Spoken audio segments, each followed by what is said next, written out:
Namaskar, namaste, and welcome to NRI Guest. You will be surprised that today our discussion is quite great. You know why it is? Because today we're going to discuss about the life, about the positivity, as well as the negativity and the law of karma. You just name it. You will love it. A phenomenon person, and I just want to introduce both of them right here, right now to you. The leadership and the management guru, A.K. ANGAJAN. Sorry, M.K. ANGAJAN. Sorry for that. M.K. ANGAJAN ji, namaskar. Namaskar. Thank you very much. And as well as Upendra Chivukula ji is also here. So namaskar Upendra Chivukula ji.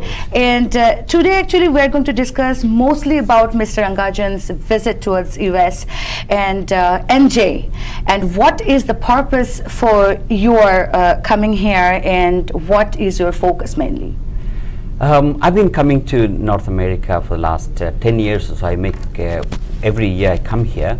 The main purpose is to expound the knowledge of life and living contained in the ancient Indian philosophy, which is in the Vedas, which is simply talking about the technique, the science of life and living. So I've got a series of seminars and workshops lined up. This is my third stop in this country during this visit. I'm going to be here next few days. So the main purpose is to deliver a series of workshops on the ancient Indian philosophy, which is talking about how to maintain a dynamic lifestyle while maintain the peace of mind within. So it's a kind of an oxymoron, because a lot of people think that it's not possible to maintain the peace of mind when you become very dynamic in this world. So my purpose is to empower the people that it's possible. All right. So Mr. Chivukula, what do you think about this thought? No, it's fantastic. I came to know Mr. ANGAJAN only less than a week. We spoke on the phone several times, and he reached out to me and he said, I'm coming to New Jersey, wanted to talk to a few people, and I said fine. And Vedanta always inspires me, and the concepts of Vedanta, that how you apply to the day-to-day life, that's the most important thing. People are successful, but sometimes success comes by accident. But how do you make that accident incident, in the sense that you are able to use the principles, the tremendous knowledge that the Hinduism, the Indian society has given, and a lot of us growing up in not only in India but also outside India, we don't appreciate it as much. And when people like Mr. ANGAJAN comes out and tells us the wealth of knowledge that is available, and we should be excited about it, and I was excited about it. Exactly, and that is absolutely true. But Mr. ANGAJAN, I mean, how you started this? Well, it was an old interest, right from younger days. This quest was there to understand the deeper, greater questions of life. So then halfway through my study of electronic engineering, I quit engineering with an inspiration to pursue the deeper, pursue the answers to the deeper questions of life, as to what are we here for? What exactly? I mean, you find people are chasing after peace, happiness, contentment, and but nobody ever found it. So is there a culmination? Can we find it? So that was my quest. So it started about when I was about 19 years, and then I joined an ashram to study Vedanta. That's right, yes. Beautiful. So you thought that you are going to dedicate your life towards people, like peaceful life and happiness, and towards take all the negativity out of their life. That's right, yes. Okay, so I was looking at all your speeches, and really they are so much inspiring. And to me, the first question will be to you, for all our audience, is what do you mean by happy life? Interesting. Different people define happiness differently. All right.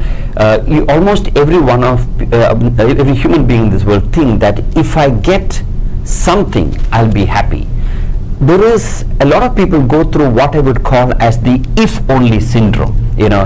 if only I get a better house, I'll be very happy. If only I get a newer house, I'll be very happy. There's only an if always an if only.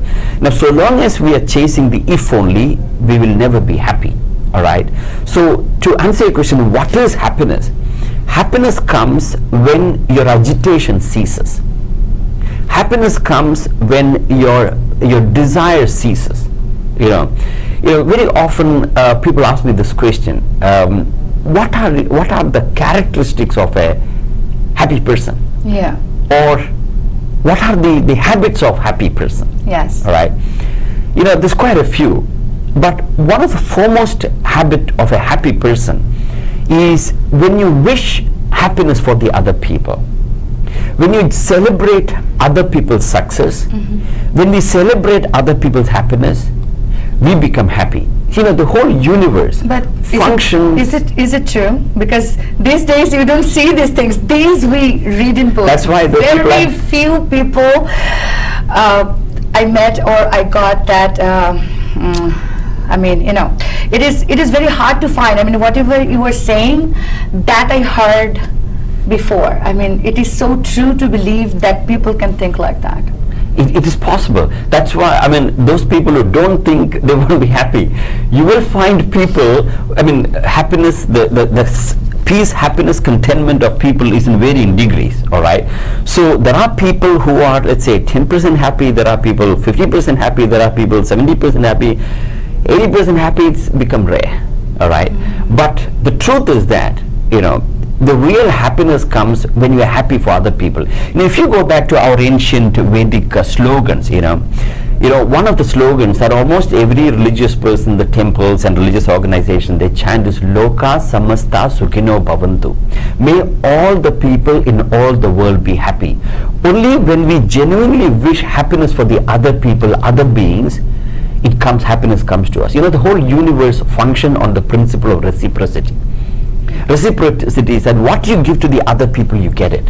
What you wish for the other people, you get it. In fact, Mr. Chivukula, we are having a chat in the car as we are driving, and this was one of our discussion, about the peace, pursuit of peace. Maybe you want to talk to us as well about the question.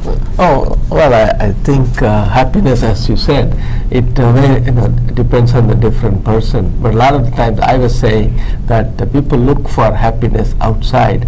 I think you have to look within yourself. Happiness comes from within. And as an elected official, a politician, people used to ask me, don't you have a lot of stress? I said, yes, you will always have stress. But when you are trying to solve other people's problems, you will have no stress. Only when you think about your problems, you have stress. I couldn't agree with you more. One of the things that I say, you'll find no selfish person happy. You'll find no unselfish person unhappy. I couldn't agree with Mr. Chivukula more. Exactly. That when you are beginning to solve other people's problem, or in other words, to rephrase a statement, when you begin to give happiness for the other people, your stress in your life has no place. Absolutely, very well said. That is really the best quotation, I can say. Exactly. If the whole world were to think about welfare of other people. Yes. Nice. One of the mantras that very often we chant is Sarvesham Swasthir Bhavadu, Sarvesham Shantir Bhavadu, Sarvesham Purnam Bhavadu, Sarvesham Mangalam Bhavadu. Which means wishing happiness, fulfillment, success, prosperity to everybody, then you cannot but be happy. The unhappiness comes when the selfishness creeps into our mind. When the selfishness diminishes, we become more and more unselfish, as Mr. Chivukula rightly mentioned. When you begin to solve other people's problems, all right, we begin to stop focusing our own problem, and then the universe looks after you. Absolutely. There are factors beyond you and my control in the world, so those elements take care of our life. We'll talk more about this, but before that, let's take a call and let's see who this lucky person is. Hello, welcome to NRI Guest, and you are meeting MK ANGAJAN. Hello, I am Sharath, and thank you for addressing me. And also today we have our special guest with Mr. Angajan is Mr. Upendra Chivukula. Wow, yes, he's a wonderful person, yes. And so I'm lucky to have all three of you in one frame, so that's great. So what is your question for Mr. Angajan? Yes, so hello Mr. Angajan, how are you doing today? Very well, thank you. I'm very well, thank you for the call. Yes. So actually I was watching your program and just when you started talking about life and happiness and unhappiness and the reciprocity of the universe to you. I have a few questions. And before that, can you just give me a small gist of how your principles work so then I can pose my questions? Sorry, the question again, you want to know what area of my work? Yes. Yes, my work is primarily empowering people to go back to the roots. You find in the Western country, in the progressive country, first world country, the focus is always upon the external world, all right? Now, I'm inspiring people to take an about turn and begin to look within. The real happiness, the real purpose of life is to gain mastery over yourself. Now, everybody in this world is trying to gain mastery over the world outside, mastery over the world, our circumstances, our situation. So the external mastery primarily comes when you gain mastery over yourself. So one of my focus area of work is helping people to master themselves. So when you master yourself, you can master the world. Yeah, that's a nice gist of, in fact, that's one of the fundamental aspect of leadership. You find some of the best leaders in this world, they are able to hold in their position, being master of themselves first. True, very true. So I went to Google and just browsing through a couple of your pages actually. I think you go in one magazine, I guess. So you're talking about the inner world and the inner journey. That's right. So, are there any such techniques do you recommend people, or is it meditation, or is it anything else which, how do you suggest people to connect to themselves? All right. Meditation is one of them. It is an advanced practice. All right. Now, primarily, it all begins with gaining mastery over your senses. Remember, it is your sense organs, which is the 5 organs of perception: eyes, ears, nose, tongue, and the skin. That is where the world enter in your system. So gaining mastery begins with mastery over your senses. Stimulus entering your system, right? That's right, your stimulus entering your system. So you begin with mastering your senses, and then mastering your emotions, and then mastering your ego. Now all this mastery over your ego, your emotions, your desires, and the senses is accomplished by another equipment called our intellect, buddhi. We have manas, we have buddhi. So the ancient Indian scriptures, the Vedantic, the scriptures empower us to develop our intellect.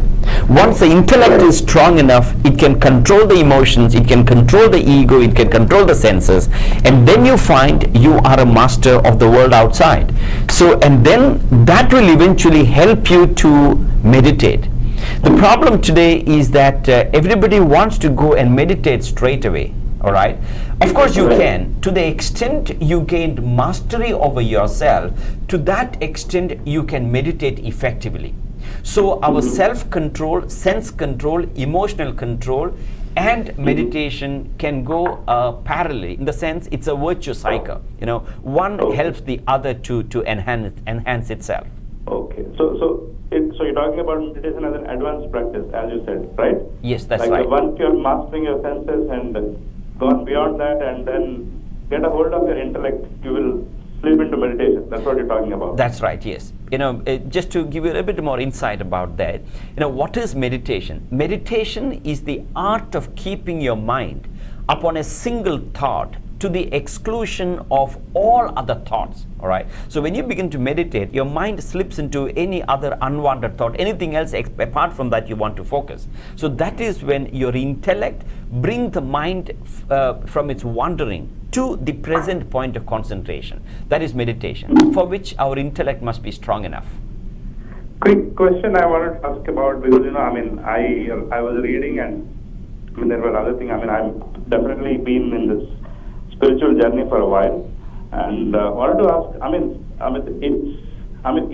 Is it concentration alone, or they said that there is something called no mind? You go beyond the mind, where No, actually it starts happening, which is your inner consciousness. Yeah. In contrast to that, talking about concentrating on one thing. What is that one? Yes, there is concentration and then there is meditation. They're two different things, Right, but right. both Yes, are in the two are same different direction. things, yes. One is the Yes. initial stage, that is concentration, and then you come to meditation. That's called dharana and dhyana. Dharana is concentration. If you want to read a book, you need concentration. If I'm talking to you, you need concentration. Whereas meditation is concentrated concentration, or intense concentration is meditation. Okay. All right. Few people, there are different terminology. People say it is awareness of self, or, you start, the inner light, or, so what happens with the advancement of meditation? Is it an experience, or is it It is inner an sky, experience. they call? It's certainly an experience. It's certainly an experience that arising out of your spiritual sadhana. You got to go through the discipline, control, etc., and then you culminate in that experience of meditation. Okay. And another thing, I hope you're aware of the New Age awakening and all that. Are you? Yes, when indeed. People, even in America, throughout the world, there is this revolution going on. They say that there is a new energy on the planet. There is, I'm aware of it. Yes. With enhanced certain practices, it becomes quick for you. So, any reflection on this particular topic? Yes, I'm aware of it, and I'm very glad that there is a great deal of awareness that's taking place, that, especially in the first world country, they realize that there's not really happiness in the world outside. The prosperity, wealth, success, all that is important, but they are only conducive to find happiness. The finding happiness is always depend upon the quality of your thoughts. It is not depend upon your possession. It's not depends upon the kind of people you have. It's not depend upon the contacts you have. It's not depend upon the country that you live. It is depend upon the quality of thought. So what we are trying to emphasize is that so long as you do not work on improving the quality of your thoughts, no matter what happens to you, how good your external life is, you will not be happy. So Vedanta is all about helping us trying to improve the quality of our thoughts. That's where the source of happiness. Okay. So when you say happiness, definitely it is an internal thing. That we are reading, and so many other things. So many places it's been published. But people seek happiness in, even in external things. People, sometimes become happy. How do you debate on that? That is momentary happiness. The temporary happiness is actually wombs of future sorrow. When you I'm not talking about one thing. It can be. There are people who actually take a walk in the morning, or sometimes they do gardening, and they get connected to their inner selves. So that is also an external thing. It is an balance this thing. Anything that everyone does is for happiness. All right. Right. That's a common question. It's a common theme that the fact that you are calling me for this question is for happiness, isn't it? So everybody does it's for happiness, but the question is, are they getting happiness? It seems like they're getting happiness, but it's not. The real it is. I think that would depend. Yeah, definitely. You're going to the inner journey. I am pretty much aware of it. I appreciate that, and I do follow that. But I'm just trying to answer various people's questions only, because there are certain people who ask me, and I'm just cumulatively presenting it. That's right. There are certain.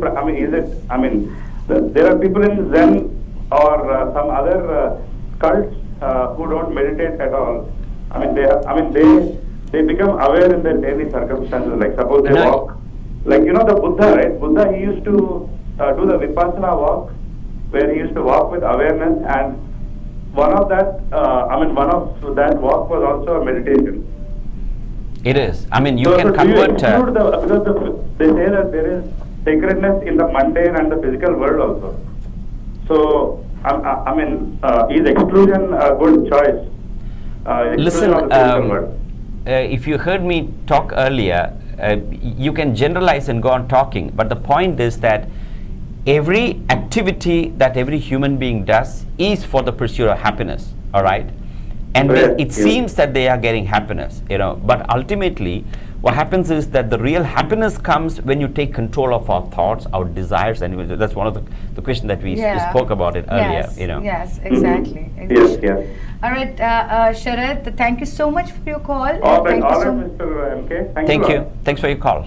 For have an intellectual discussion. Thank you, Ragini. Thank you, Upendra ji. Okay, Sharad.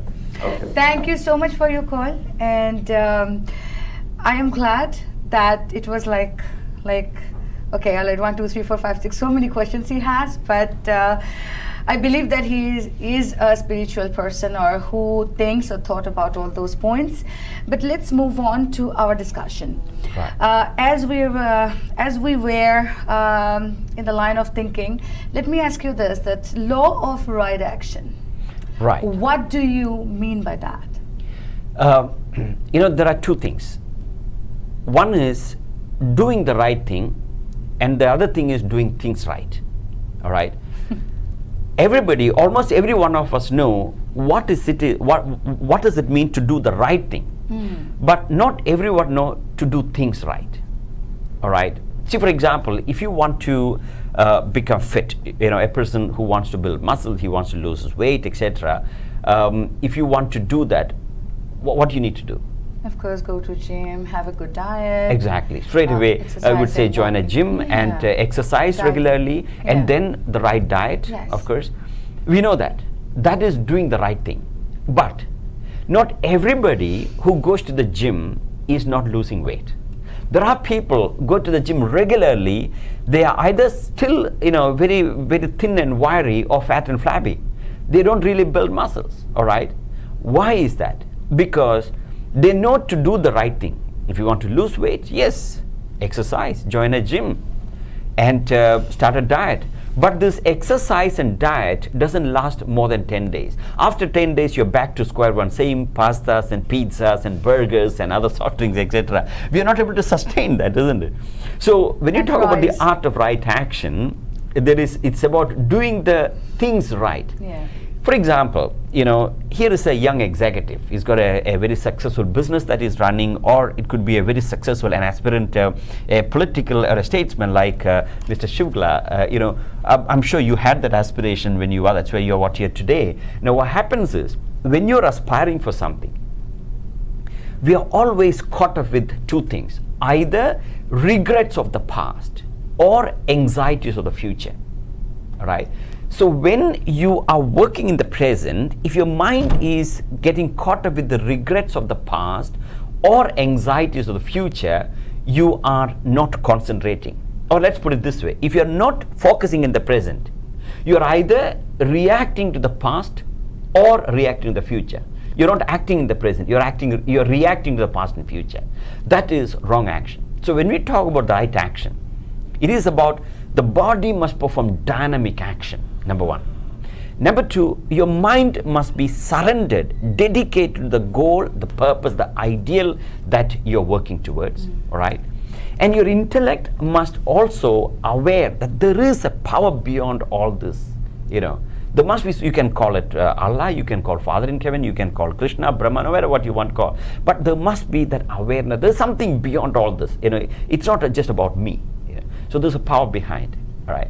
And then, so the three things, then you also avoid the regrets of the past and anxieties of the future. Then you're concentrating. That is the one of the laws of right action. Whatever you were saying, I believe all our viewers can connect. Because mostly a lot of people that I see or meet, you know, we are always regretting, oh, really, what we did. Okay, all right, what's gonna come? But nobody is thinking that what we are doing right now or taking the right step for our betterment for future. That's right. So we are always worrying or regretting. Absolutely. Yeah, so that is a very great thought and the great line that you Yeah. have As a taught result- our viewers right now. Absolutely. If you actually analyze, when a person goes to work, all right, he may be physically sitting in the office for Yeah. 8 hours, Yes. all right, but his mind is not necessarily there. If you actually analyze, the mind is present in the office maybe 2 hours. So he's working for 8 hours, but productivity, the actual productivity is only for 2 hours. Why? Because the mind is not focusing upon the present. It's always rambling the past or future. As a result, the human capital, the human resource is the most valuable, the most expensive asset of any country, any organization. So the human resource is getting dissipated into unproductive channels, getting wasted. Exactly. So what is your thought about it, that how they can build a golden future, like even though they have worried, even though they are regretting, but how they can come out of it and think straight that what they're doing and whatever they're taking in their hand, that all right, this is the right thing for me. So how they will judge it? Right. The first thing is that they need to pause. Today the whole world is caught up in this, for want of a better term, that rat race, as they call it. All right. We, like I mentioned earlier, we always believe that if I get that, I'll be very happy. If I get this, I'll be very happy. We need to pause and think, what are we doing? What do we want? And the moment we pause, the next thing happens is that your mind becomes peaceful.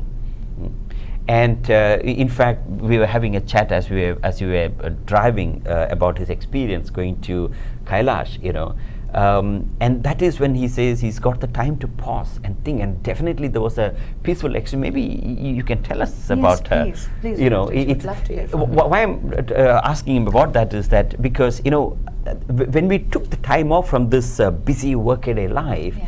you begin to think, and you'll find the peace dawning. But when you come back, the peace disappears again. Go ahead. No, I went to Mount Kailash, Mansarovar Lake last June with a group of people. And, when you are there, of course, the oxygen level is very low. You are at a very high altitude, 15,000 feet. And accommodation, no heat, no hot water, some places no toilets. And now, what do you do there, right? So you want to conserve energy, so you don't speak. And when you have silence, and the Himalayan mountains are magnificent. I mean, the grandeur, and you really become so humble before the Himalayan mountains. And you stay quiet. That's what I did. I stayed very quiet and thinking about Lord Shiva and meditating, and thinking about inner perspective, very, very peaceful. And I have forgotten everybody. I have forgotten my family. I have forgotten everything. So, of course, the equivalent of that is people go to play golf and then move away from the family and play golf. But I think it is a totally different thing. Trying introspection and seeking that peace and seizing the moment. One of the things, enjoying the present, not worrying about the past or the future. I think that's a life transforming experience. Wow. Of course it is. Of course it is. And these days there are lots of lots of group. They are doing different things these days. That's what I'm listening from others also, that they are making a group of maybe 50 to 100 people, and then they're going into some places where there is no connection, with the internet, so there is no phone or nothing, and therefore 1 week or 10 days they're just exploring themselves. So, but I do believe that as you explained it, that when they're coming back, again, it is the same routine they're following. So That's right. for that 7 days, maybe we are finding the peace, as you are also explaining.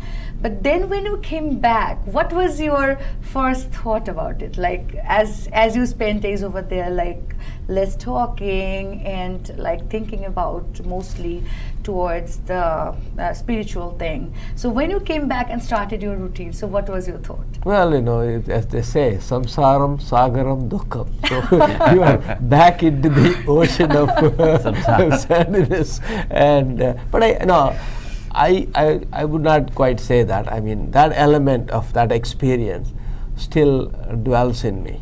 Okay, It does. and there are moments where I can be aloof or alone.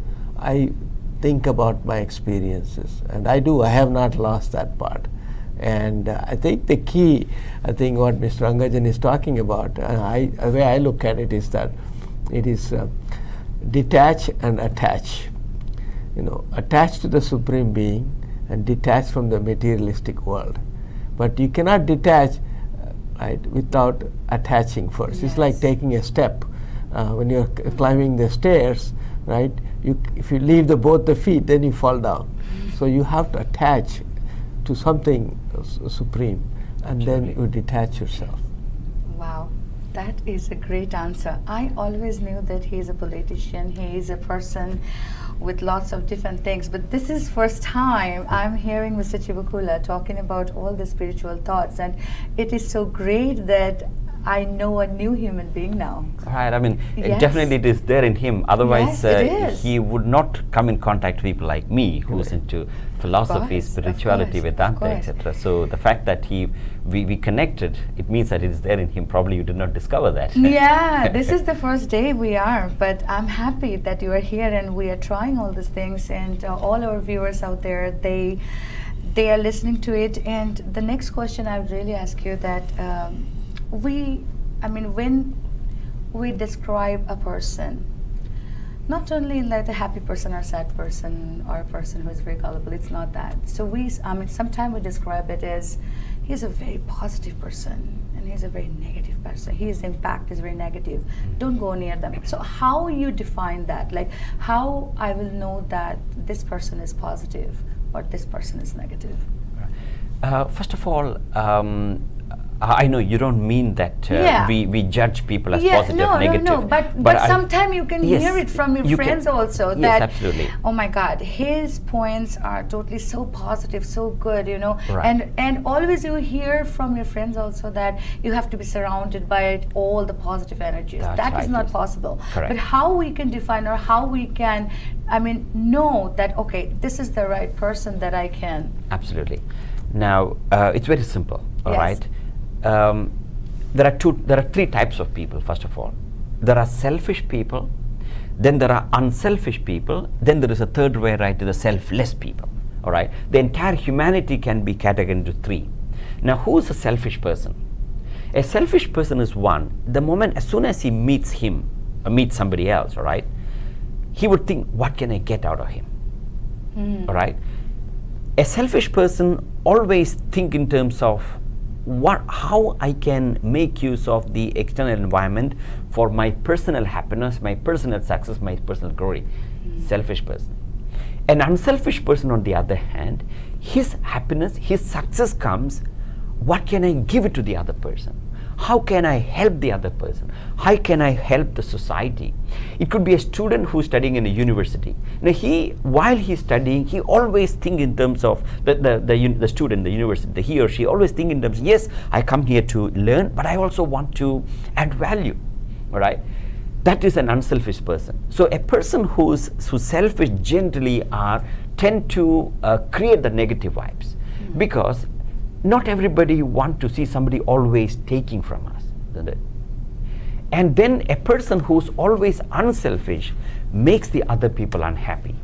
His interest is in how can I find happiness by giving happiness to the other people, the unselfish person. Then there is a third variety, selfless person. That's a class apart. Those are the enlightened soul, the sages and saints. Yes. So that's a different. But majority of the people in this world falls into these two categories: selfish, unselfish, egocentric, not egocentric. So the selfish person, however he tried to camouflage it, that energy will come out. And the intelligent people will pick it up. A person is negative or positive. So that's how we understand. So how do we know? So the point is that we need to introspect and find out, what is my intention when I'm living? When I'm getting in the car and driving to my workplace or the business or whatever I'm doing, am I going there merely looking at the salary, the paycheck that I'm getting at the end of the month? Or am I going there to add value. When I go there to add value to the people who are working, all right, then I'm thinking in terms of unselfish. Of course, money will become a byproduct. You know, if you're a businessman, there can be a selfish businessman who's always thinking in terms of bottom line profit. You find such people may make money, they may not, but then you'll never find them happy. Then there is the other type of business person who always think in terms of adding value to the four stakeholders in a business. First of all, the customers. He's always thinking in terms of how can I add value to my customers who depends on my business, or who supports my business. Secondly, the employees. All right, how can I add value to the life of my employees, their family members, their happiness, their health? They're always concerned about their employees. All right.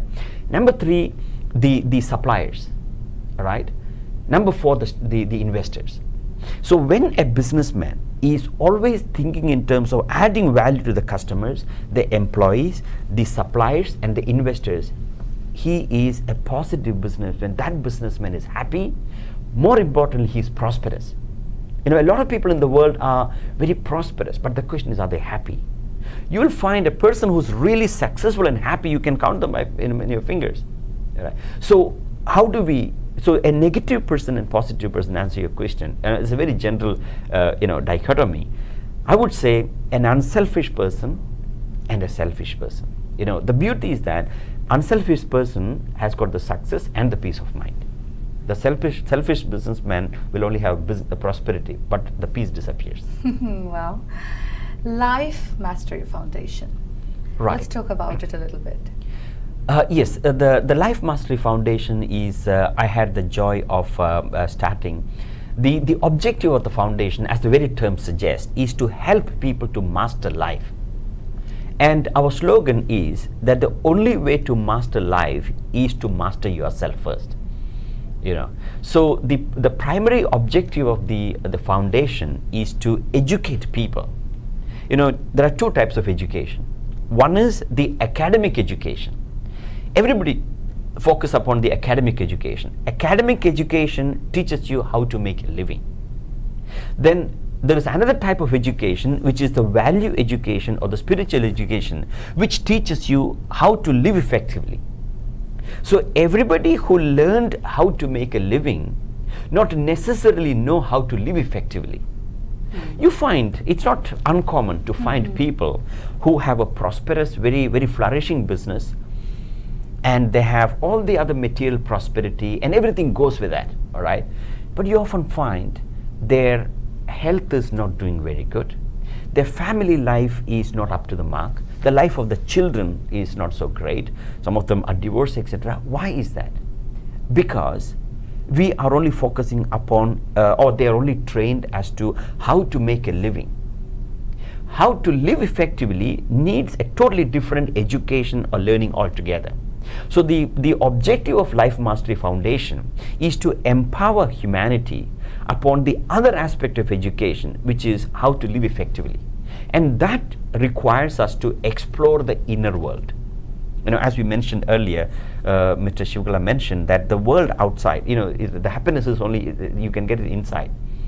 The world outside, this magnificent world that we see outside is insignificant compared to the world inside. The world inside is far more potent and profound and dynamic than the world outside. Today, the technology has developed so much so that we have explored the lunar landscape. We know what's happening on the surface of the moon. We know what's happening on the surface of the other planet. Now they're exploring what's happening on the surface of Mars. In the bargain, we have totally neglected our own inner geographies. All right. So the objective of the Life Mastery Foundation is to help humanity, help people to explore the inner world. So we have very unique customized program for the children, for the youth, then we have the young adults, then you have the seniors, etc. So we have customized the activities and programs and courses based on our time-tested ancient Indian wisdom for all the segments of humanity, regardless of any discrimination of caste, creed, color, community, nationality, religion. It's not about, it's about being a human being. You know, we're all born as a human being, but the question is, are we being human? So how to be a human? We are being human by birth itself, isn't it? That is lost. That part is lost, and I'm so glad that you were talking, and actually you're matching a lot of things that I believe. I'm so glad. And that is why, I mean, when we started the show, I said that I'm totally inspired by your thoughts Thank you. as you speak. So as you're explaining right now that it's a rat race world, everybody is busy, they're not looking at the family or as they're supposed to look after their parents, maybe their kids, so nobody has time, all right, basically. And also the families are not they're not living together or staying together anymore, so we all have our own place for ourselves where the kids are mostly with the games or something they're doing that maybe the parents never know that what they're doing. Right. I just want to ask you that the parenting issue is a big issue these days. It is. So what you want to let us know to our young parents out there who maybe just got their child in their hand and they're playing with them, maybe they're 2 months, 3 years old. So what will you recommend to them that they can make a better parenting for their kids? All right. There are two aspects to it. One is that they need to gain freedom. There are four freedom that is required. All right. First of all, the freedom is not free. Doesn't come. Although it is called freedom, it's never free. There are 4 freedom that we need to gain to be able to parent effectively. Number 1, financial freedom. Now, what is financial freedom? If you ask a financial consultant, he will tell you financial freedom is when you have enough passive income to support your lifestyle, your standard of living, then you're financially free. But there are millions of people in the world who have more than enough money to support their lifestyle, but they're not financially free. The financial freedom comes when you believe that money does not give you happiness. If a million more or 10 more million or 100 more $1 million into your asset, into your financial portfolio will not increase your income. It only increase more money. All right. So financial freedom arises when you realize that money will give you luxuries. It gives you conveniences. All right. Happiness, you got to find it. So when that understanding dawns on you that money will not give you happiness, then you're financially free. Number 1. The second thing is time freedom. Time freedom comes when you have mastery over time.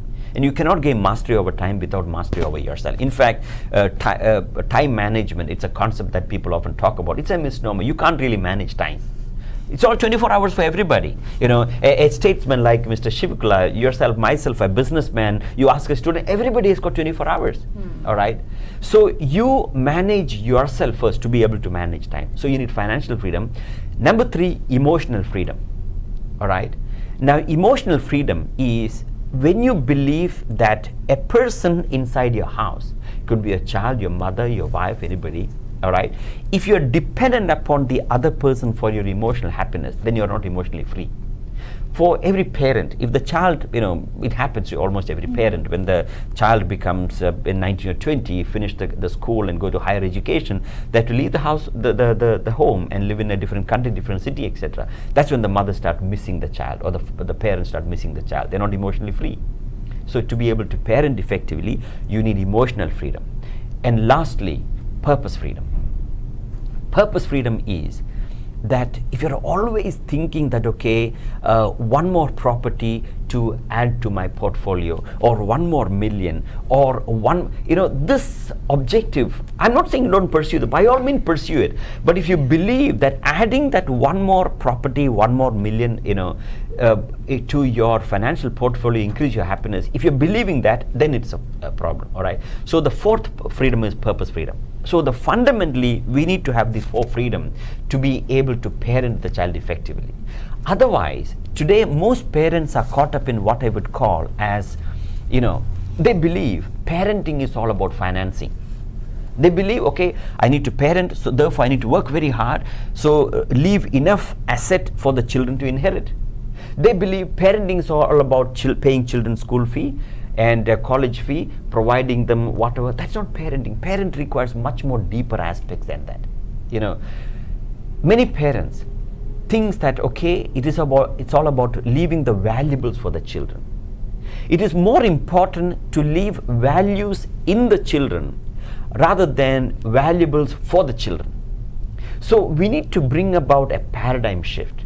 Our young parents need to bring about a paradigm shift that it is not all about giving the valuables but giving the values. Because of this wrong paradigm, most parents are working very hard, all right, to earn a salary, maybe beyond what they require. In the process, unfortunately, what's happening in the many households is that the children are growing as orphans right in the eyes of the parents. The parents are there, but the children do not get the time, attention that they require. And during the weekdays, the parents are busy with their household chores, shopping, and the friends visit, family visit, etc. As a result, the children do not get the personal touch from the parents. So one of the fundamental aspects of parenting is to make sure that are we providing merely finances or are we providing our personal touch? So it's not all about financing. It is all about giving the values. It's not about giving the valuables, but giving values to the children. And that requires the practice yourself. A lot of parents they tell me actually. In fact, one of my books is called The Art of Successful Parenting, and they tell me that okay, how do I teach right values to the children? The only way to teach the right value to the children is to live the values by yourself. When you live that value, no matter what the children do now, they will eventually emulate that value, because when they're 20, 25, 30, they'll always remember my father did this, my mother did this. That become their premises, all right? So therefore, talking about parenting, it's more important to live those values rather than talking to them about the parenting. Absolutely, so true. I really cannot explain it. That is what I think that all the kids, they're missing, mostly here, whoever is here. I mean, I believe that who are not lucky enough to have their grandparents with them, Right. That I believe that there is a big big part of their life that they are missing a lot of happiness and love, and those love are totally unconditional love that you can get in your lifetime, Very much. Yes.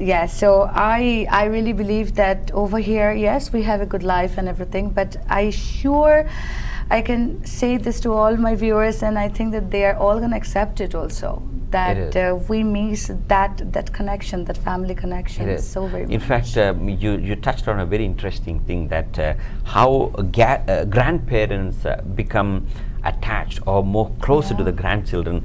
Probably Mr. Chivukula can share some Yes, wisdom to that, actually, because he's a grandfather himself. I think when actually you were giving a lecture yesterday, I picked up few things, but I do have two grandsons, and what happens, they bring a joy. How you discipline them. What happens is that the parents are always rushing and they're busy with their things, and then the children watch TV. But the other day, my grandson was not able to sleep, and he and I were chatting away for 10, 15, 20 minutes, and then he was saying something, I was saying something. We exchanged some thoughts, and then he fell asleep. I didn't have to tell him that don't watch TV, fall asleep. I didn't have to do that.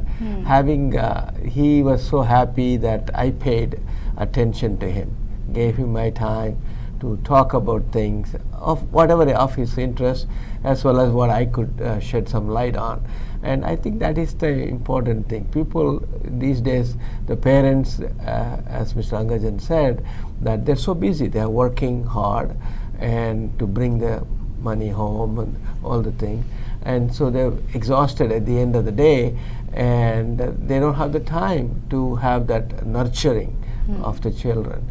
And grandparents usually are retired. In my case, I'm not retired, but establishing that connection with the child and explaining them what is the right thing to do, wrong thing to do, and having that patience, that is the most important thing. The grandchildren really appreciate, they test you. Children are very manipulative, right? And grandchildren are more manipulative. Yes. Right? Grandfathers melt, grandmothers Yes. melt. Yes. So, but I think, you know, you can establish yourself where you are, how far you can go with to the grandson, and they understand, okay, I can only push the grandfather so far because he's too smart for me. We cannot manipulate him. But establishing that boundaries and but the relationships, I think they do appreciate the nurturing, the ability to nurture, having the patience, explaining things. I think that's what is lacking. Any tips for happy married life? Yes. You know, I'm a householder, by the way. Married, Okay. and, yes, interesting. You know, I would give a challenge to the married couple. This is what I would call Okay. 30-day challenge. All right. 30-day challenge. Okay. What we need to do, you know, one of the challenges today, before I go into the 30-day challenge, you know, a lot of people, especially the young couple, believe the most important aspect of marriage is love. All right. It's a belief. And the love, what they call, is far from love. What they understand love is actually infatuation or attachment. All right. That's why a majority in the Western country, and now of course in the Eastern countries also, majority of people enter into the institution of marriage, you know, grahastha, the householder, based on love. All right. And they say, oh, I love this girl, or I love this boy, I want to marry her, I want to marry him. And based on that sentiment, they enter the institution of marriage. Right? What happens is, when that emotion called love, which is actually infatuation, when that infatuation overpowers you, our thinking stops.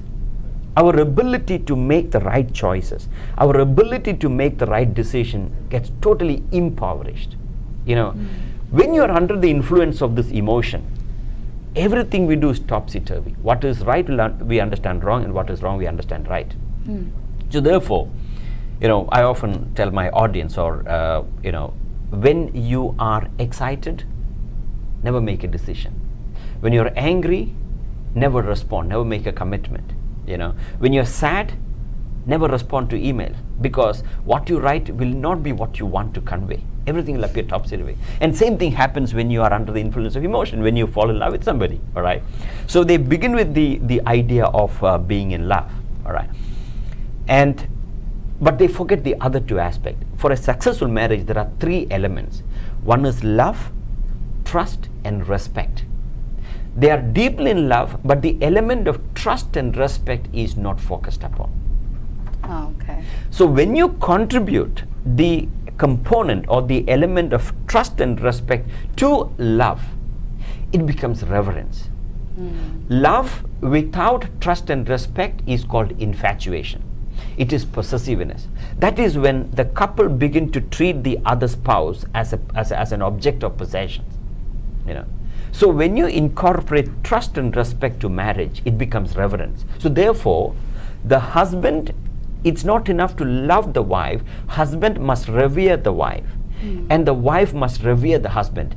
This is how the ancient India, the marital relationship was formed and sustained, and there was blissful relationship till the last day of their life, because it was not love, it was reverence. Yes. Today, the trust and respect component is eliminated. Only infatuation remains. That's why the marriage doesn't last. All right. And coming back to the 30-day test. In fact, almost every couple, all right, for about 30 days, they need to identify 3 things that you really appreciate in your spouse, and tell her or tell him that I appreciate this in you. I appreciate 3 things, and do that for 30 days. And every day it should be new. There should not be repetition. All right. Oh, okay. It's not difficult. It sounds of It is 30 not. days. No, it's. I mean, that's why you need to search your soul. See, the problem is we take our spouse for granted. We don't appreciate. So we spoke about trust, respect, and love. How do we practice trust, respect, and love? 3 A's. The 3 A's of successful marriage is affection, attention, and appreciation. Affection is when we manifest love. In the Western world, we do that. There is so much of overwhelming manifestation. Affection. Attention is when you listen to our spouse. Very often when we have a discussion with our spouse, we're always waiting to respond to your spouse, isn't it? We don't really understand. We don't understand the spouse because we don't listen to. Isn't it? So attention, genuinely with a deep interest to understand the person, pay attention. Third is appreciation. So the third component, appreciation, is the 30-day test. Take 3 things that you genuinely appreciate in your spouse and tell her or tell him every day. Do that for 30 days. That's my tip. Wow. I believe that our viewers are listening, and please make sure that you pass the test, okay? Because this is just to learn about your inner self towards your spouse, and as well as I love the way you taught the parenting for the youngsters who are just became parents, or maybe would be parents in the future. But let me ask you one thing quick. That everybody say that you are the leadership and the management guru. Right. So that's one of the so how you take part in that? I do a lot of corporate workshops in terms of leadership and management on various allied subjects matter. All right. And I have the couple of names. I'm sorry for the interruption. All right, okay.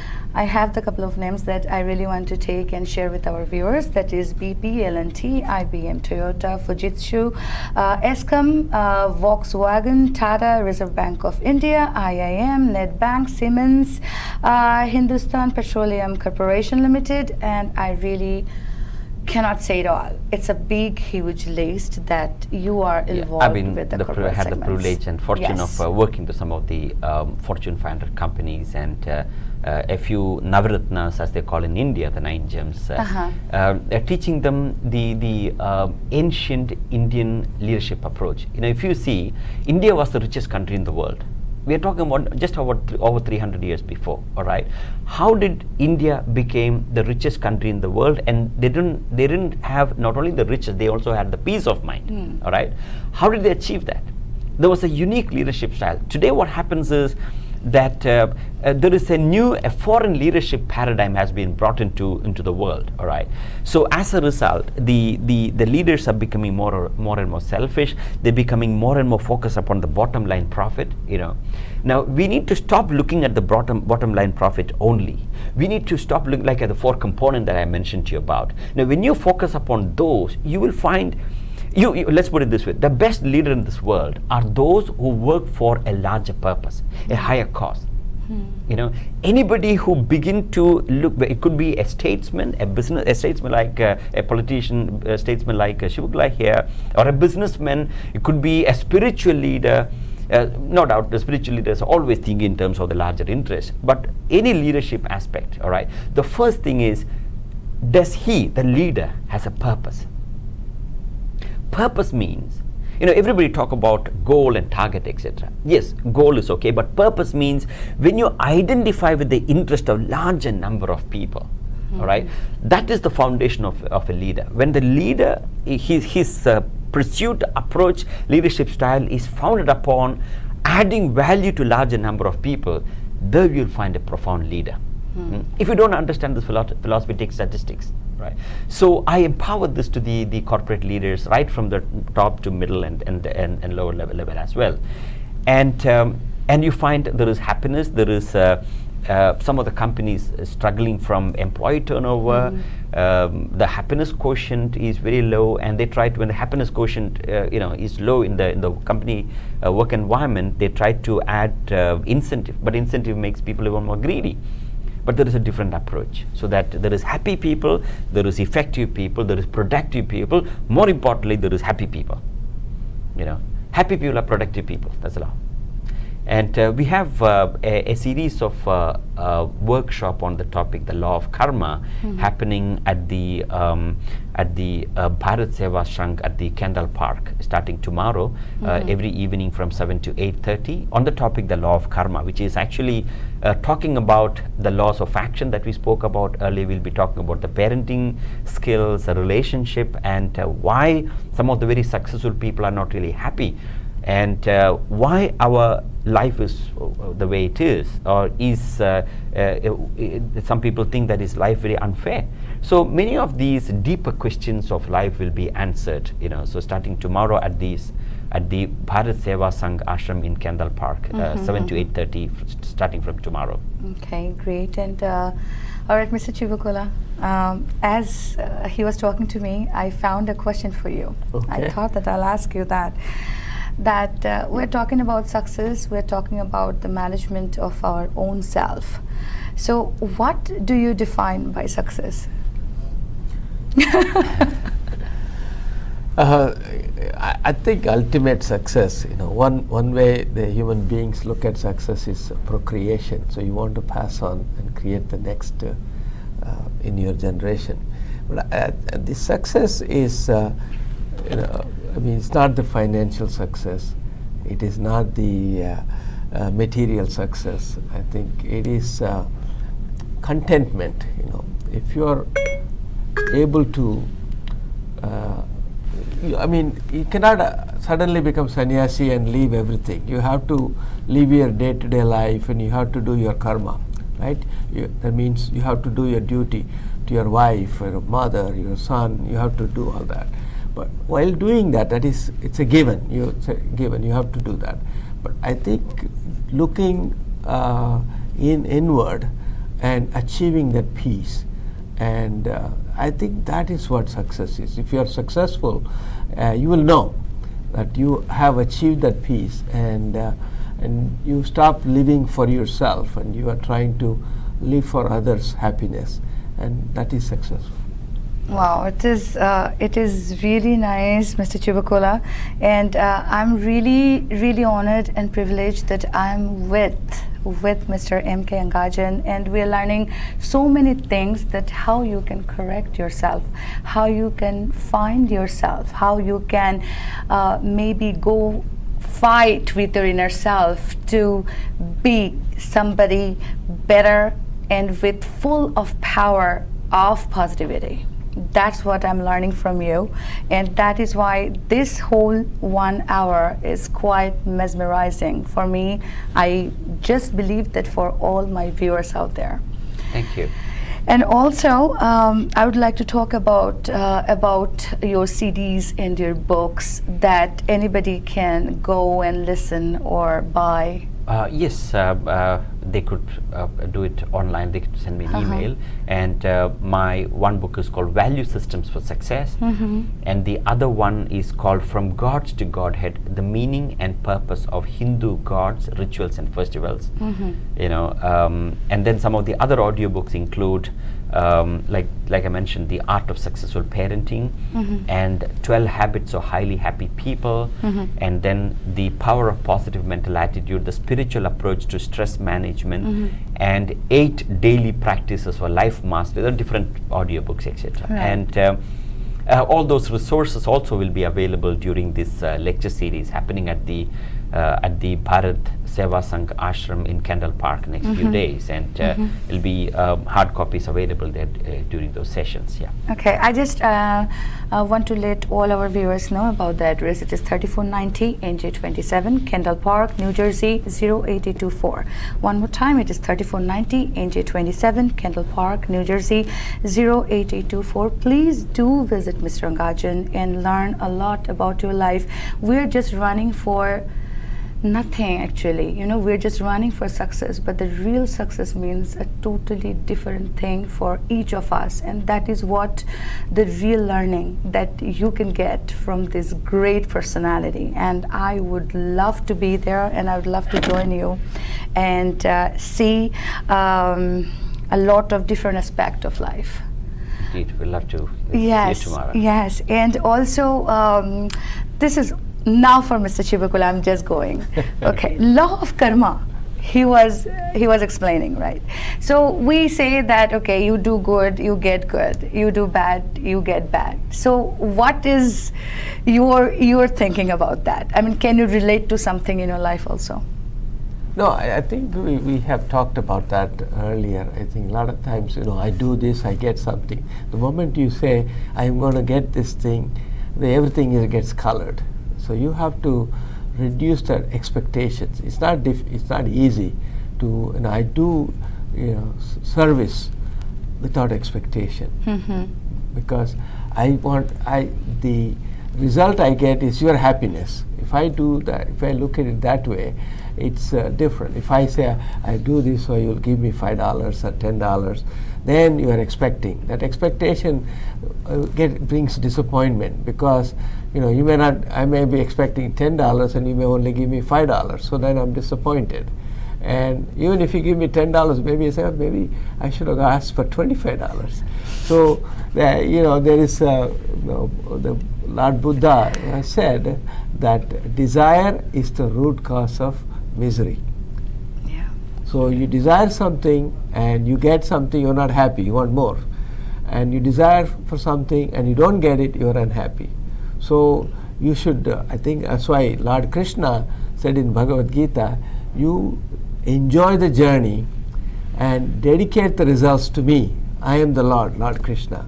I think that's what we should not be chasing after the results, but we should be enjoying the journey, because results are like a mirage, and you will never, be happy. Absolutely. In fact, Mr. Chivukula here actually lives exactly what he said. When I was referred to him at my sojourn here for a few days in New Jersey, and he wholeheartedly took it up, and as he mentioned, without any expectation, exposing this knowledge to the community, whoever that is come in contact with, without any expectation, and he's exactly living what he just told, doing without expecting anything in return. Thank you for doing that, and it's been an honor being with you last few days. And so law of karma and happy life, so they go hand in hand. Yes. In fact, like I mentioned earlier, the law of karma, first of all, it is a law of human life, human action. All right, there are laws pertain to the external world. All right, in the field of chemistry, in the field of biology, in the field of mathematics, psychology. I mean, everywhere. All right, so every cause must have an effect, and every effect must have a cause. So the cause-effect relationship is called the law of causation. In Sanskrit, it is called karya-karana sambandha, cause-effect relationship. So this cause-effect relationship is called the law of causation, which is as far as the laws of the external world is concerned. The laws of the inner world is concerned is called the law of karma. It is the same law, all right? Which field? It's external or internal. So according to the law of karma, a lot of people believe. In fact, it's a vast expanse of knowledge when it comes to law of karma. In fact, it's even a misnomer to say law of karma. It is laws of karma. It's not just one law; it's a bundle of laws, right? So one of the law, a lot of people are sold on the idea that our life is predestined, and we can't do anything about it. It is true. What they're saying is true, but it's only partial truth. There is certain aspect of destiny, but there is much more that you can change. All right. So by understanding the law of karma, which we're going to have the lecture series starting tomorrow, Yes. we're trying to empower people. Listen, no matter how young, how old you are, you still have the great opportunity to take the responsibility of your life and make a difference. There are people at the age of 60s and 70s and late 70s, they still began their life and they left a legacy that lasts for even for 100 years. Yes. While most people at their 60s and 70s, they think of retiring, they began a life then and made an impact. So never think that age is after all a matter of mind. And if you don't mind, it doesn't matter. All right. So the law of karma makes you think that yes, what happens to you is your destiny. Your reaction to what happens to you is your free will. So you can take the responsibility of your life, no matter how old you are, and still make a difference. See, there are two aspects of law of karma. One is called the law of destiny. The other one is called the law of karma. The law of destiny states or relates your present to your past. You are what you are today. I am what I am today because of my activities in the past. All right. The law of karma relates your present to your future. What you will be tomorrow, a year, 10 years later, will depend upon the choices that you make this moment onwards. So there is destiny, there is karma, past and the future. When you understand the law of destiny, you realize that you are an effect of the past. When you understand the law of karma, you are a cause of your future. You are a cause and effect in one breath. When you understand the law of destiny, you are a fruit of the past. When you understand the law of karma, you are a seed of your future. You are a fruit and the seed at the same time. That's why we Hindus carry fruit to the temple. Why do we carry fruit to the temple and place it at the altar? Because the fruit represents your personality. Your personality is the effect of the past. At the same time, the fruit has got seed inside. That seed causes the future trees. So by placing the fruit at the altar, we are symbolizing, we are surrendering our entire karma at the altar and do our life without do our action, karma, without expecting anything in return, as Mr. Chivukula mentioned earlier. And then you find there is happiness. You cannot but be happy. And more importantly, you achieve your objectives and goal, and life become very purposeful. Yes. Yes. I mean, the entire panorama of questions that we ask, why do the honest people seems to be suffering and the dishonest, corrupt people seems to be prospering? A lot of people ask this question. Why do some of the dishonest people successful, happy, where the honest people suffer? What is this phenomenon all about? And then there are people in this world, age old, they are in their 70s and 80s, lying in the bed, and they know that there is no way that they can recover from their ill health. They are confined to the bed, and they pray to God, God, why you make me suffer like this? Why didn't they take my life? They want to die, but they don't die. And there are youngsters in their 20s, they got a very ambitious life. They want to go achieve a great, successful life ahead. They want to live, but they end up dying. Why is that people who want to live a glorious life dying? Why is that people who want to die living? What is this phenomenon all about? The dynamics of birth and death, the theory of reincarnation, the connection of destiny and self-effort. So the entire panorama of ideas are discussed during these discourses on the topic, the law of karma, that is starting tomorrow. This was really great, and a great conversation, I can say, but we have to wrap up our show because we are done with our 1 hour, and we don't know where the time went, and it just flew actually. But please visit Mr. ANGAJAN, and please visit his workshop that he's doing in Bharat Shivashram Sangha, that is in 3490 Route 27, Kendall Park. And can you just say a few words towards our viewers? Yes. First of all, when we talk about the law of karma, life, as I mentioned earlier, the law is that you cannot change the fruit without changing the root. We are all trying to change the fruit. Fruit means we want health, we want prosperity, we want wonderful family life, we want our children growing with sound values and principles, etc. All these are the fruit. And the law is that you cannot change the fruit without changing the root. And the root is yourself. Your external world is a result, is a product of your inner world. So take control of yourself, master yourself, and you find you're able to master the world. You're right on top of the world, and you find peace, prosperity, success and happiness you can enjoy at the same breath. You can eat the cake and have it at the same time. Thank you so much for being here with us, and thank you so much, Mr. Chivukula, for your support. Thank you. Hope that you all enjoyed it. This was it, and hope to meet you next time. Namaskar, namaste. Yeah.